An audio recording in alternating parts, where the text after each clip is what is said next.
My name's Jean Edmiston. I live in Glasgow, although originally I'm from Aberdeen. There are stories told across the lands of Ireland and Scotland of a great hero and warrior, MacCool. But the story I'm going to tell you today is not about Finn the hero, not about Finn the man, but Finn the boy. And when he was a wee boy, Finn's father, Connell, was killed in a battle. And his mother, fearing for Finn's life, fearing that his father's enemies would come to kill him as well, she gave him another name. She called him Devna. And she sent him to live with his aunts deep in the forests in the centre of Ireland. And these women knew all the lore of the forests. They knew the stories of the heroes, and they told these to Devna. And they also knew the ways of the warrior, and they taught these to Devna. And because he was a son of a hero, and a hero to be, he learned quickly. And in no time at all, he was able to run through the forest as fast as a deer. He was able to jump over branches, same height as himself, to run under branches that came up to his knee, and at the same time pull a thorn from his foot. He was able to catch 9 spears thrown by 9 warriors, and after all of this he was able to hold his sword strong and steady. And his aunts knew that it was time to send him to learn poetry and the ways of wisdom, the ways of poetry with Fingus, the old man who lived by the river. Now Fingus had spent the last 7 years fishing in the river.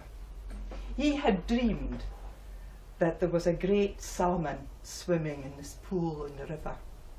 A salmon that possessed all the knowledge and wisdom of the world. And he had seen that a man called Finn would eat this salmon and would become the wisest and most knowledgeable man in the whole of Ireland, and with the gift of seeing into the past and the gift of seeing into the future. And because he was sometimes known as Old Finn, he believed that man to be himself.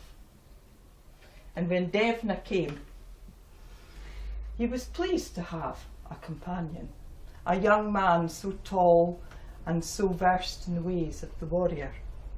And he saw that Finn learned quickly to recite poems and to make poems.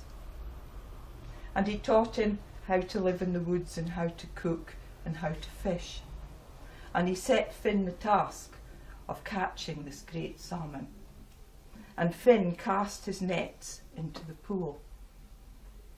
And although Fingus had spent 7 years trying to catch this fish, it only took Devna 7 days.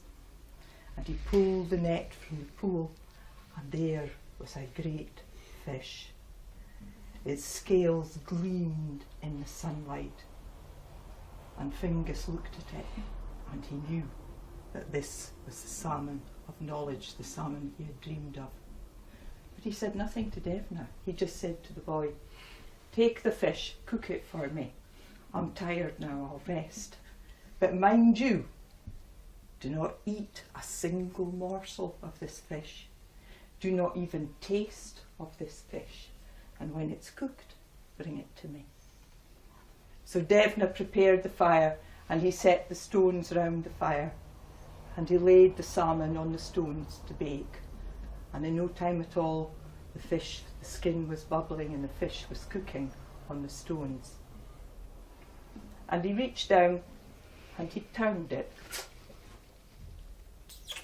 and burnt his thumb. He put it in his mouth to relieve the pain. And then he cooked the fish, and when it was ready, he took it to Fingus. And Fingus looked at Finn, and there was a light in the boy's eyes that hadn't been there before, and he even seemed taller than he had been before. And Fingus said, "Did you eat any of that salmon?" "No," said Devna, "I did not." And Fingus knew he was an honest boy, and he believed him, and he said, "Something has happened. Tell me what happened." And Devna said, "I burnt my thumb. I put it in my mouth when I was turning the fish over." And at that point, Fingus knew that he wasn't going to be the man who would become the wisest man in the whole of Ireland. He knew that this young man was the boy in the prophecy. "Do you have another name?" he said. "Aye," said Devna. "Sometimes they used to call me Finn MacCool." And Fingus smiled and he said, "Here, this salmon is yours. It's your destiny. Eat it." And Finn MacCool ate the salmon, and he became, as prophesied, the wisest and bravest man in the whole of Ireland, and with the gift of seeing into the future and the gift of seeing into the past. And many are the stories of the deeds of Finn MacCool. But if you want to hear any more of those, you'll have to tell them yourselves. But that's the end of my story.